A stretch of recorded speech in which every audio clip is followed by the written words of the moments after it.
So let us take one example on the merge function. What merge function will do, we'll pass one array. Okay, this is our array. So what we'll do first, we compute the mid first by p plus r by 2. So we had computed this mid first. After getting this mid, what this mid will do, this divide the array into two subarrays. Okay, so the two subarrays are, this is 10, 20, 30 from p to q, right?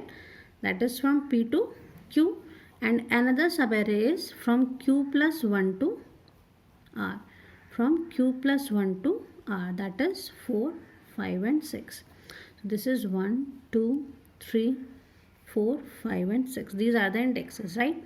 Now what merge function will do, I just wanted to tell you that when we call this merge function, right, when we call this merge function for this given array p, q and r. So basically when we call this merge function, the two arrays are already sorted. The two arrays are already sorted and we have to merge these two sorted arrays into another sorted array, right?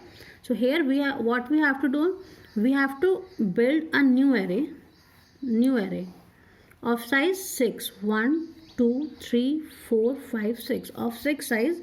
So here we have to merge these two subarrays into a new array, and these subarrays are already sorted.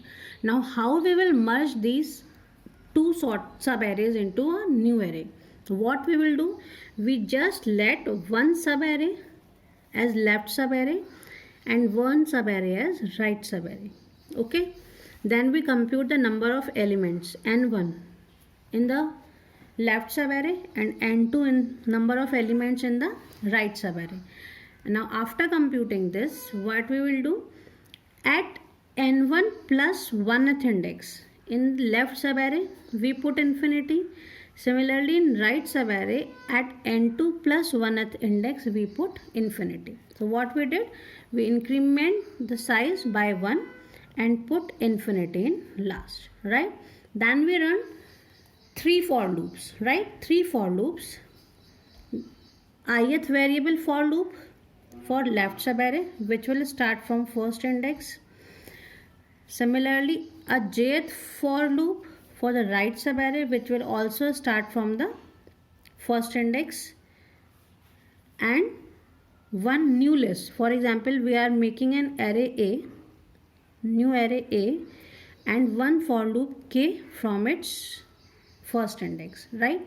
Now this is ith for loop, this is jth for loop, and this is k for loop, right? Now what we will do, we compare L of I with R of j, right? We compare L of I with R of j, and whosoever will be smaller is came into the new array,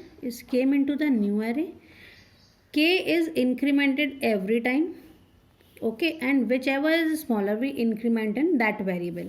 So we compare 10 with 4, 4 is smaller, so 4 will come here, we increment in j and also increment in k.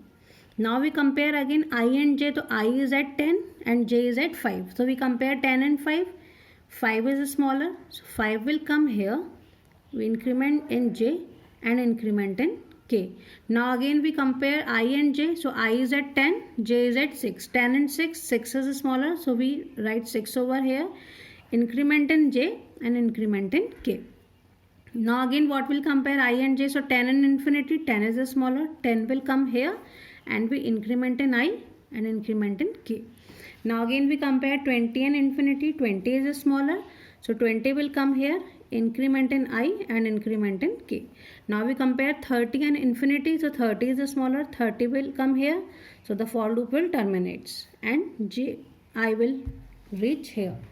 So this infinity, the importance of this n plus 1th element or n plus 2th element is when we are having the case that all elements in one subarray is smaller than the elements in the another subarray, then how we will compare this? We can compare this by putting the largest number at the end of every subarray, right? So this way we get the sorted array.